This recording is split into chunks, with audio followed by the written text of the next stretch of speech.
Hello, everyone, and welcome to Common Time Podcast, where we bring you world-class professional development for music educators straight to your phone.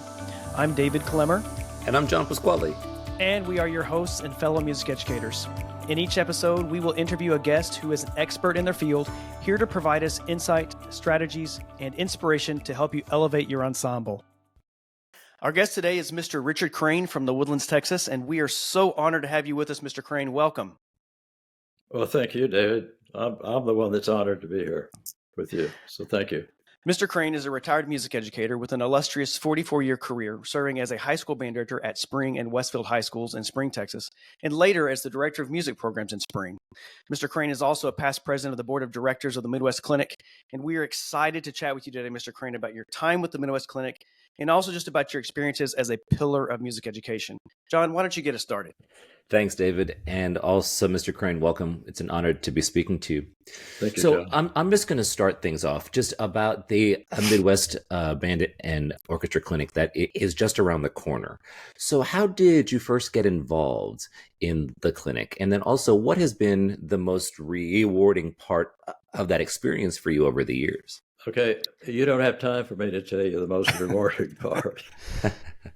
Actually, I started going to Midwest in the 70s, mid-70s. And in 1977, I became the executive secretary of Phi Beta Mu International, Bandmasters Fraternity. As such, the international meetings were always held at Midwest. So from that moment on, I was attended Midwest because of our meetings there, and I planned them and all of that as secretary. Along about 1990, Scott McCormick was the executive CEO of Bands of America.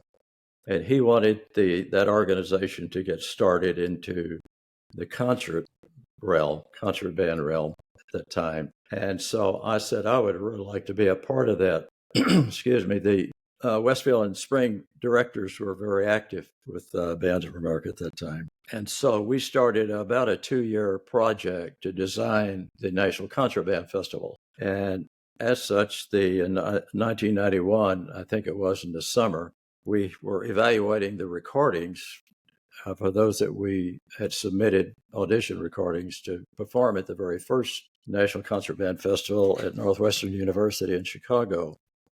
And one of the evaluators was John Painter, who was president of the Midwest Clinic. And we got to know one another, and he has a devilish sense of humor, and I sort of have one too, so we kind of hit it off.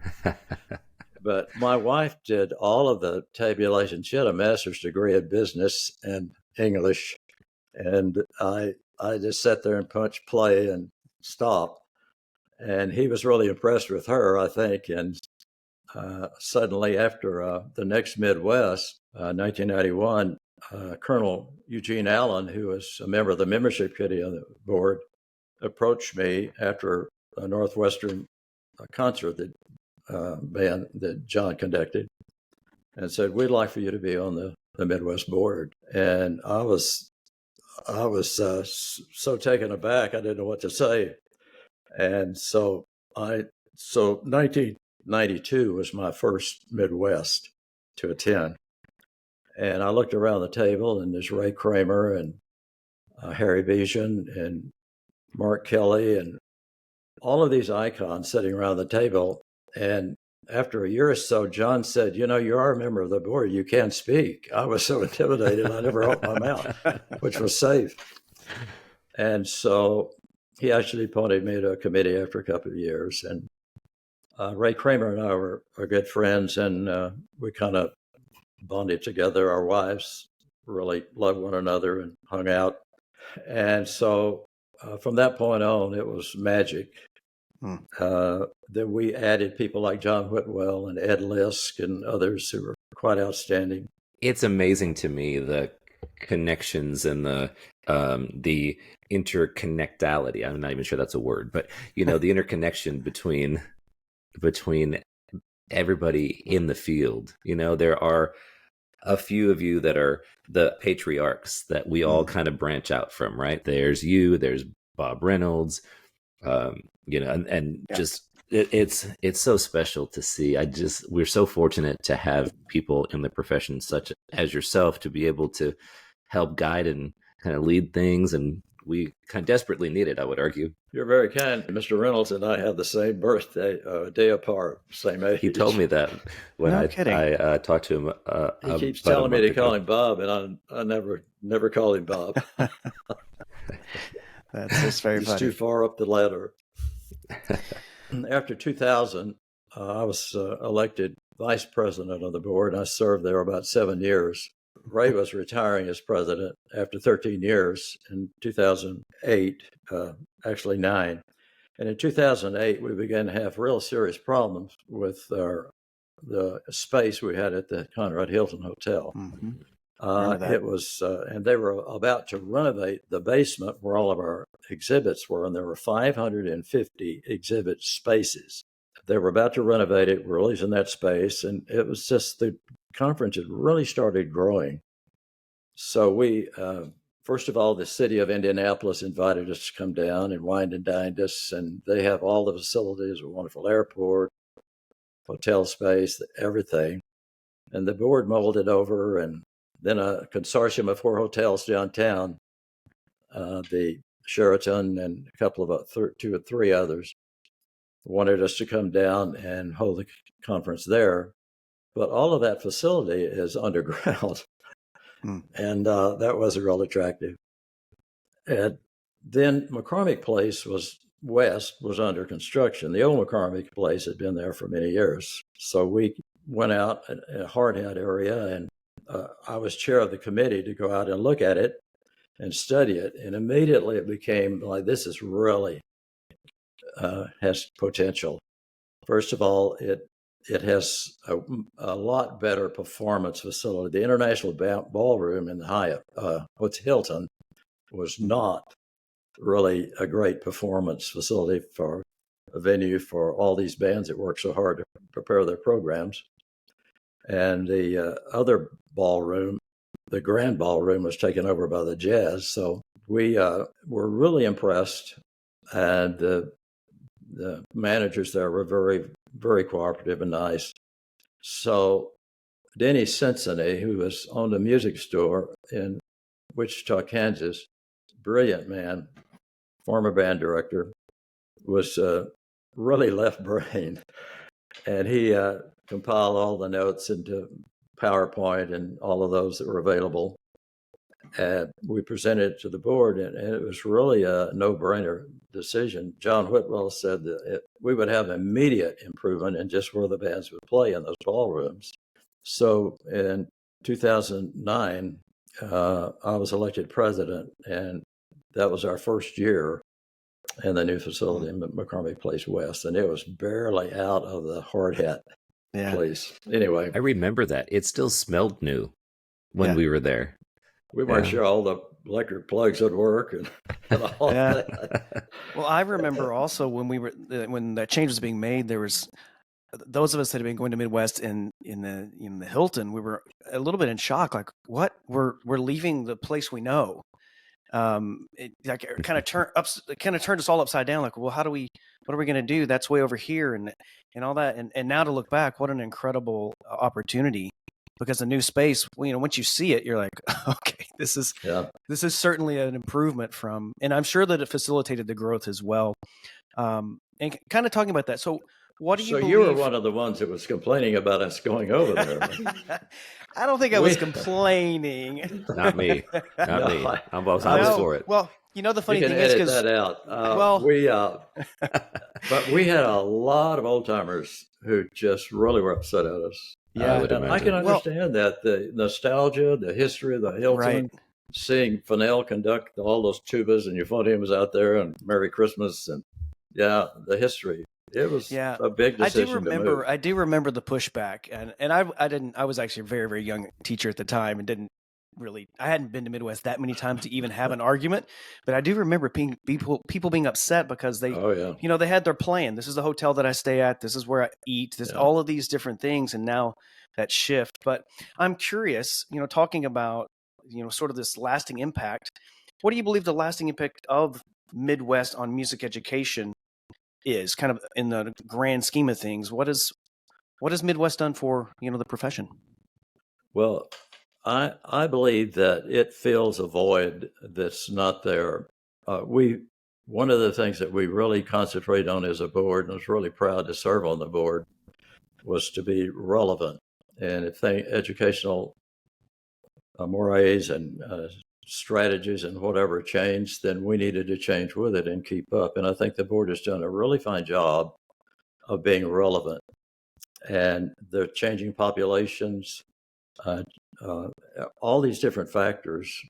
I think that you can get just about anything you want to at Midwest, whatever your deficiency might be, or whatever help. If you just look at the schedule, there are usually 110 clinics that cover a wealth of areas and plus all the other ancillary, like the High School Institute, the Conducting Institute, and all the other pieces that complement the clinic. So, but I hope this comes off right.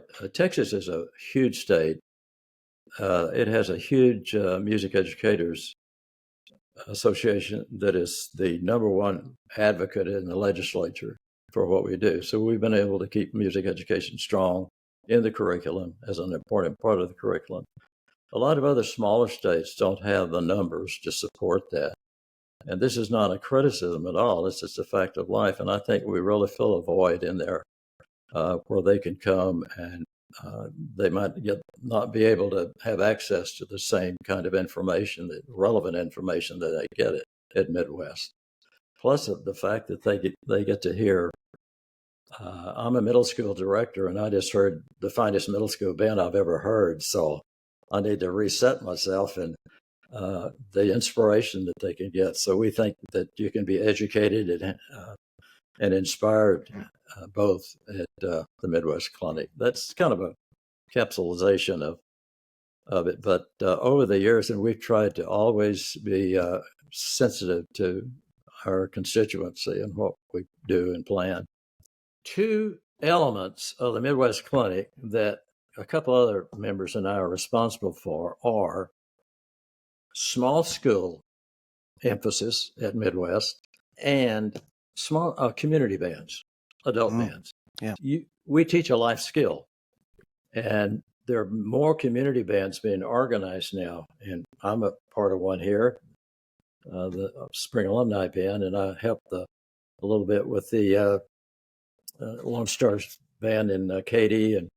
But these are old timers. I mean, old timers playing in those. And what a great thrill, because we have the greatest life skill that we teach, and they're able to continue that. So we put an emphasis on community bands, adult bands, and not professional adult bands, but those are have other jobs.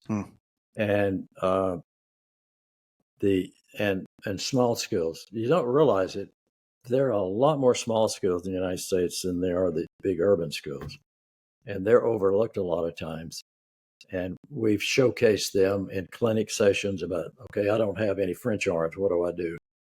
And I have a demonstration band there, and we've had Brian Beaumage and some other composers, Barbara W. Smith, Robert Sheldon, say, work a demonstration band, and this is what you can do, and so forth.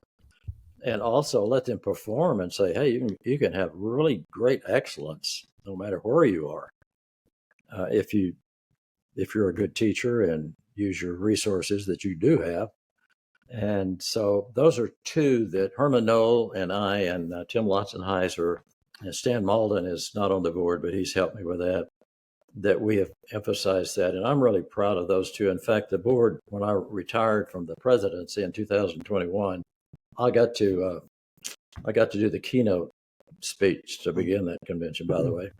And they named the small school track after me. So it's the Richard Crain small school track. Because I grew up in a small school. If it hadn't been that band director that showed up when I was a 10th grader, my life would have been totally different. I just really am passionate about that. Yeah.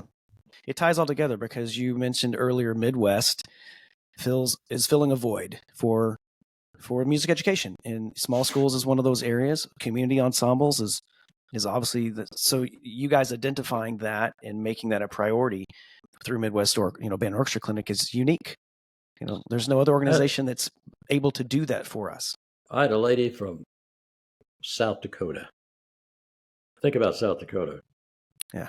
And she came up to me. This is when we first started this, and she said, "I've been coming 25 years, and it's the first time we've ever had anything that was directed toward me in small schools." Of course, they could benefit by all the other clinics, of course, but this said small school. And we've continued that. And for South Dakota and rural Texas, and it's really, really, really important. And I really think, and we've grown. That's a sign that you're doing something pretty good, because we have grown. We outgrew the Hilton, and now there may be, even in not too distant future, expanding over into the McCormick Place East, because we've completely maxed out McCormick Lake West. And there's so many deserving presenters and music programs and band and orchestra that are, we may leave out, and we don't want to do that.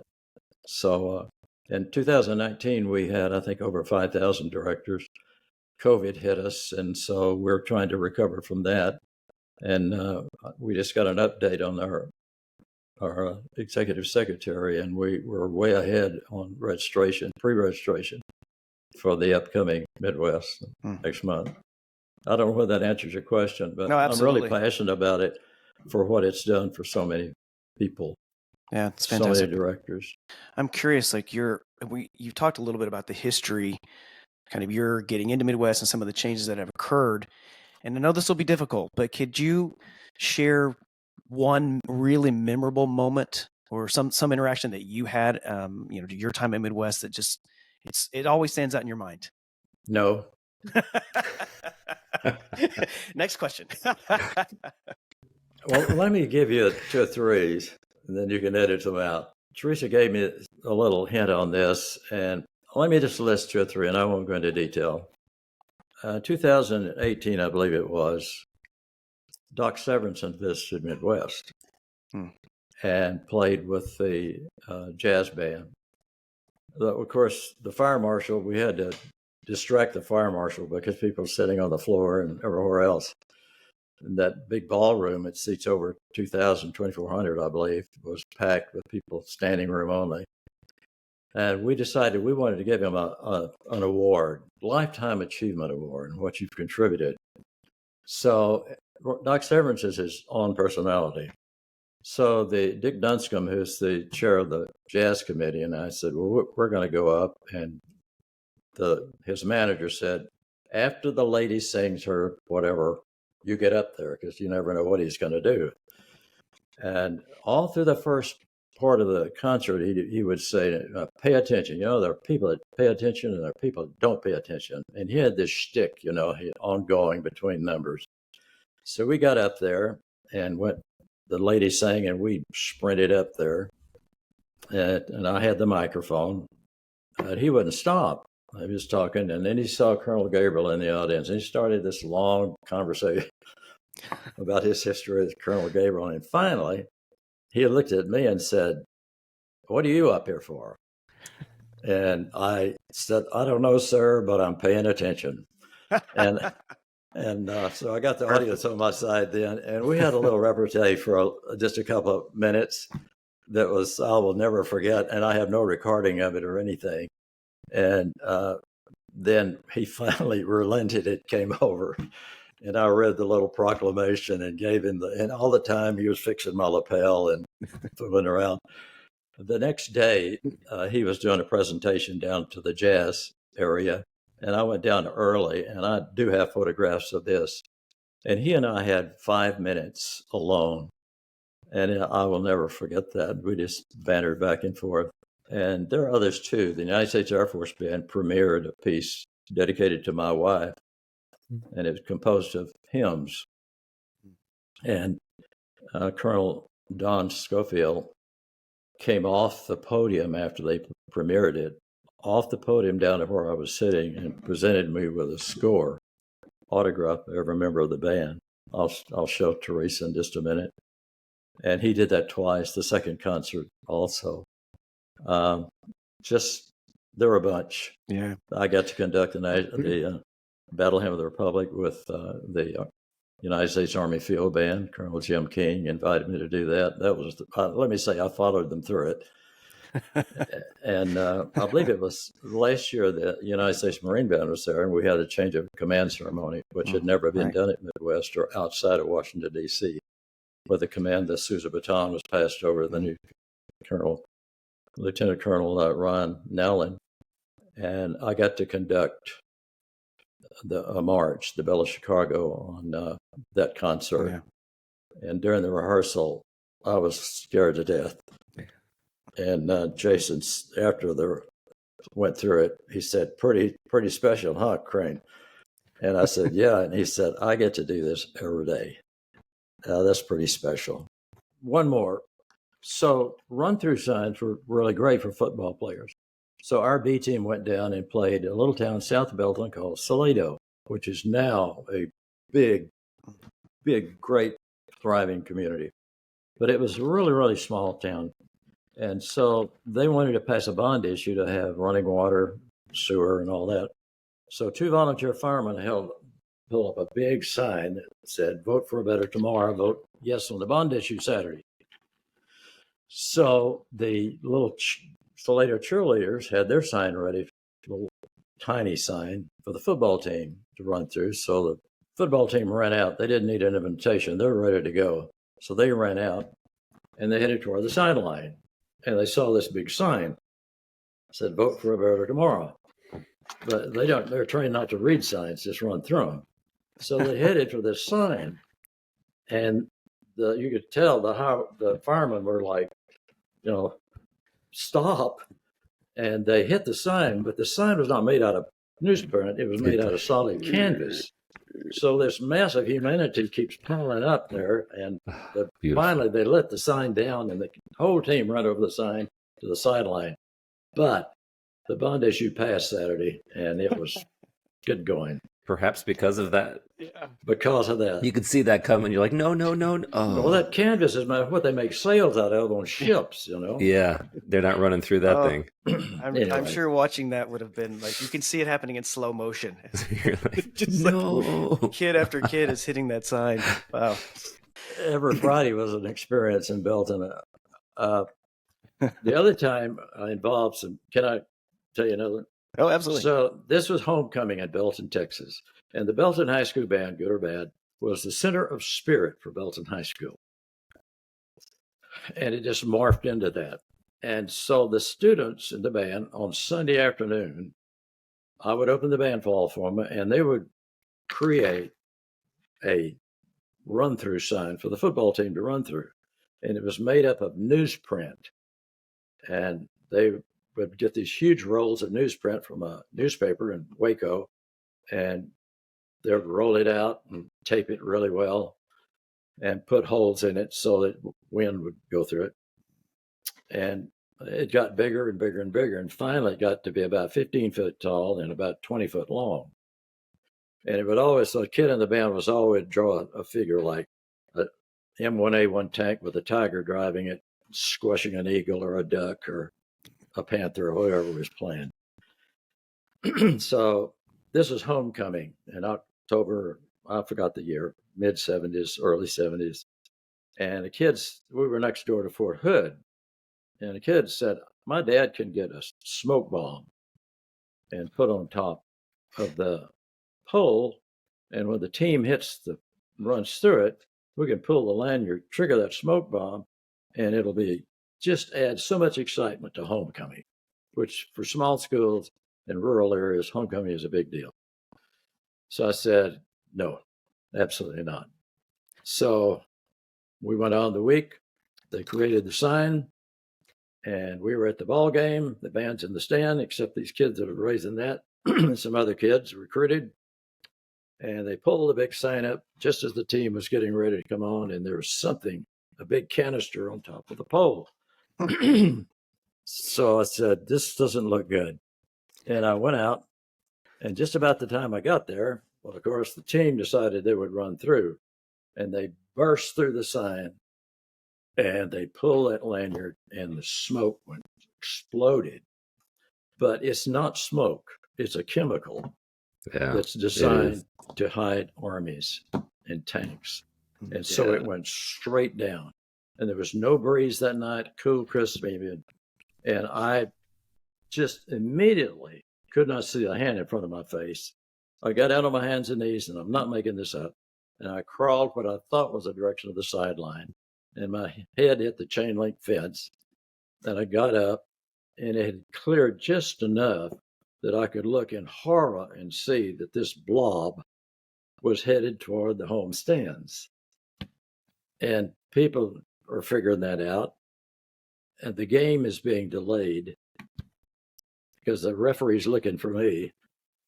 And it drifts over the home stand, and people are screaming and crying, and I'm actually hiding. And finally, the blob drifts on. And, it's so cohesive, it just doesn't disperse. There's a good chance that could be around Acapulco, Mexico, heading out over the Pacific Ocean, I tell you. So I thought if we'd had cell phones, I'd have called my wife and say, I think you ought to put the house up for sale. I'm not going to have a job Monday. And so anyway, by Monday, things had cooled down, and I forgot what I did with the kids. I know what I wanted to do with them. Send them to Siberia, to the all-star band in Siberia. But anyway, we survived. But those are, it's funny today. And, that's amazing. Oh, my word. I'm just trying to think what would happen if I did something that would cause the football game to be delayed. Probably the only time in history. Yeah. 10 minutes. Oh, man. Oh, wow. He was really cussing me out. Oh, I bet he was not happy about later that. On. Blank band director from Belton. Anyway, but those are happy years.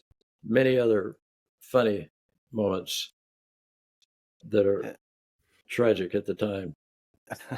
At the time, yeah, sure. No, those are great stories. We have time for one more if you got a good one. I thought, it would be great if I, as John Philip Sousa, got on the ladder on the 50-yard line and conducted the Star Spangled Banner. So I gave the band instructions down there in block band, start on the 10-yard line. And let's see, by a quick calculation, 8 steps that's what we did in those days, 8 steps for 5 yards, measured step.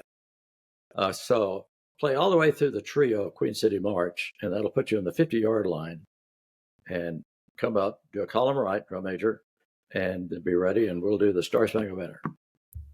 Well, one time through the trio, the march is 64 counts. That put them on all the way down to the opposite 10-yard line. And I watched the band go by.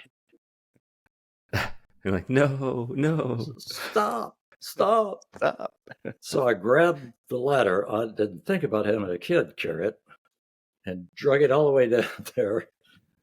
And we were way down, on the 10-yard line. And we played the national anthem to a bunch of cows because it was a pasture and behind the stadium. So crowd, I don't even think stood up, but we played the national anthem. I would venture to say you probably have the best stories. We should probably have multiple podcasts to capture them all. But I thank you for sharing, because those are really, truly amazing. Changing gears slightly, Mr. Crain, to the future of Midwest Clinic. Where do you see it going in the future, and its specific role in the field of music education? The Midwest Clinic? Yes, sir. Okay. Well, let me back up a little bit. This is my 68th year in music education. And every year I'm more and more convinced about the value of kids being in band, in this case, in orchestra. I've seen lives changed. So the value of it and the quality cannot be adequately measured. I think that more and more directors are facing challenges that my generation did not have to face. There are funding challenges today that are just mind-boggling. Population is changing dramatically. And we have some clinics this year addressing that.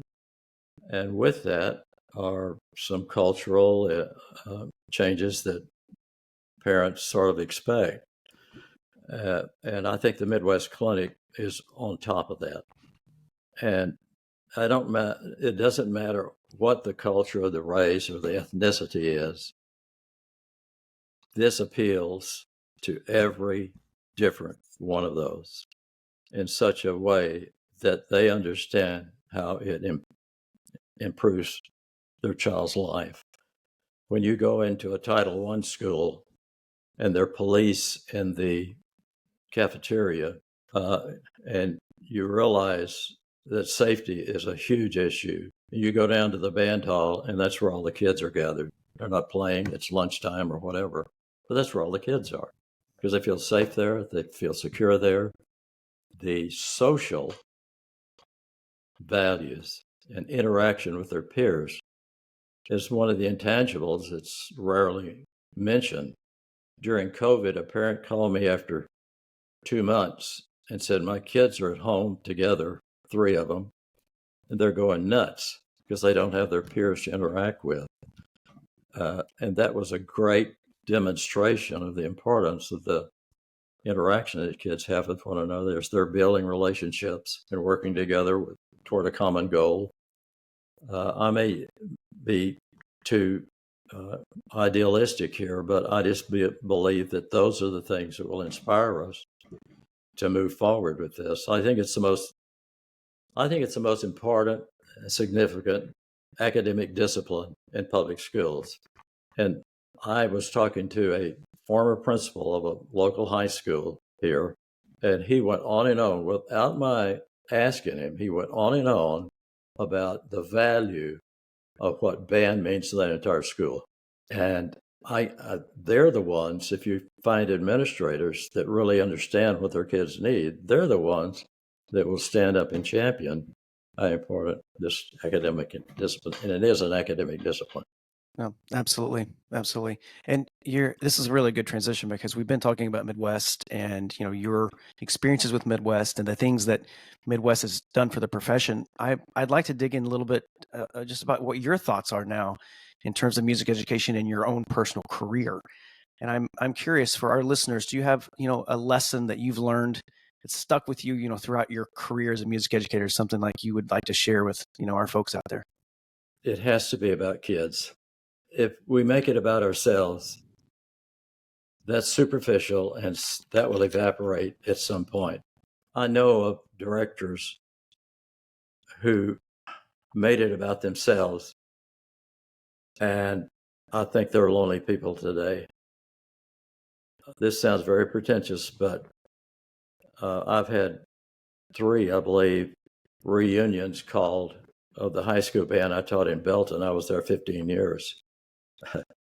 They're all grandparents now, but they thought enough about their experience in band and what it meant to them that they still want to relive that and what it meant in their whole high school career. And so I've gone back.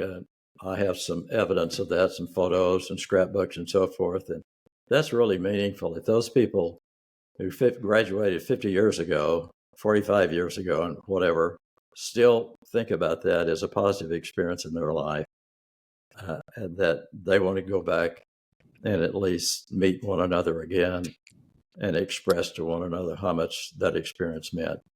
And never stop learning about your craft. I found that a lot of directors have different periods, and the first period is they feel like, I know all I need to know, and then they don't grow. And you have to keep learning about your craft. And I'm still, after 68 years, learning stuff. I was in 2 band halls recently, and I went, oh my goodness, I wish I'd thought about that when I was teaching, because some of these youngsters are really on fire and doing a terrific job. There's no such thing as burnout if you renew yourself, and it's something new every year and every day. But you have to invest for the long term, and you have to make it about kids. Yeah. Great advice. Indeed. To the young teachers that are just beginning their journey as a band director, do you have any specific advice to give them or inspirational words to give them to help them begin their career? I was in a music ed class at University of Texas at El Paso a couple of weeks ago, right or wrong. I'm always opening my mouth and then I think later. I said, write this word down, persevere. You have to persevere. And I wanted to quit multiple times when I first started because I didn't know what I was doing. I had poor formal training. I cannot describe how poor it was. The hardest thing I ever played in high school band was a grade 2 piece called Apple Valley Overture by Ola Vidoti, because there was no band program until I was a sophomore in high school. And then I got to college, and oh my goodness, the college I went to was a wonderful college. They just didn't have an instrumental faculty. So I started out my career in the Rio Grande Valley, where all the greatest bands in the world were, in 1956.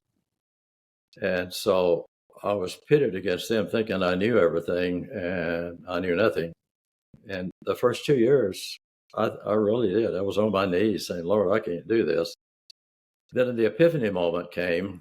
I don't know whether this is relevant or not. And I hadn't done very well at contest, of course, and neighboring band director. All the town's city limits join one another. So all the directors can be in one another's band hall. He said, do you think you know everything? And I said, sure. I thought I did. He said, how many times have you invited anybody to your band hall? How many times have you asked for help? And I said, no, I have not. So that was an epiphany moment. And I started camping out on doorsteps and bugging people, and my real learning began then. So persevere. You have to do that because it's not going to be smooth sailing all the time. And there are going to be decisions. Like when I went to Spring, I was very comfortable. And I walked in one day to my wife, who was on track to be a college administrator, and said, have you ever heard of Spring, Texas? And she said, no. And I said, I haven't either, but they need a band director. And she said, well, let's go take a look at it. And it was a great adventure for us. But I'm glad we did. Yeah, absolutely. I'm not sure I answered your question, but mentoring is so important because you want to find somebody that's made all those mistakes to save you from making the same mistakes. Yeah, absolutely. For one thing. But so perseverance. So, Mr. Crain, what do you believe are the most critical qualities that a music educator should cultivate? Well, I don't know whether this is relevant or not, David, but when I was director of music programs of Spring, I remember once I asked all of the middle school directors, I would pay a substitute if they would go somewhere and observe somebody else teach. And a college director said, I never heard of that. And he wrote it down. So change is inevitable. Our growth or our response to change is what's critical and our choice. And things are always changing in this profession and so forth, but we can get in our own little world, and soon mediocrity sounds like the standard. So you need to go somewhere and listen all the time to other. And recordings are great, but they don't always, that live performance and watching a teacher transfer knowledge. There are those of us that present information, and there are others who transfer knowledge. And my first moment with that was going next door to watch Don Fleurier teach fifth grade clarinets. And I almost did nearly quit the profession to get these little fifth graders are playing all sorts of scales and everything else. And I'm on open G, at home. And go watch somebody else work that's an exemplary teacher. Yep. And I've just recently suggested that. So one thing is just analyze the word change and how you want to react to it.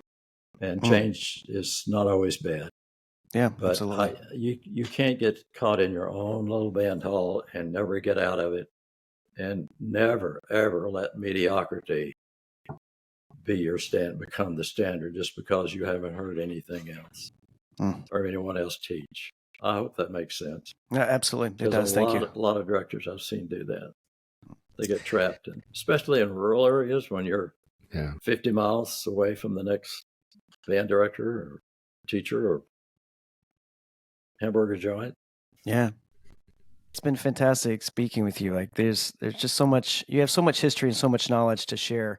We're running kind of short on time. So we're going to wrap up the hard questions and we're going to go to a couple of easier questions that I hope so. that we that we ask everybody. And the first one is there a book or a couple of books or something that you've read that was inspiring for you that you could share with our listeners and something for them to use as a resource down the road? It doesn't have to be music. It could be anything that just you found inspiring. Well, for me, the Bible was, and I mean that.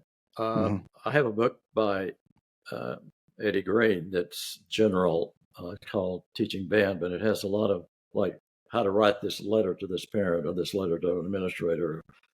John gets the last question here, and it's the hardest one, Mr. Crain. So, yes, Mr. Crain, we asked this of everybody. What is your favorite time signature?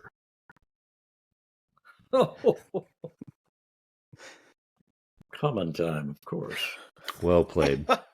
Well done, Mr. Crain. You won. If we had a prize, we would send it to you immediately because you nailed it. Most everyone gives us something else, but it's clearly common time. Well, I hate to burst your bubble, but I can't count in 6 or 3. So. Oh, that's so funny. Well, Mr. Crain, we won't take any more of your time. We do appreciate you being with us and just sharing with us. And please edit the bad parts out, okay? Well, that'll be me and John. It won't be you. Precisely.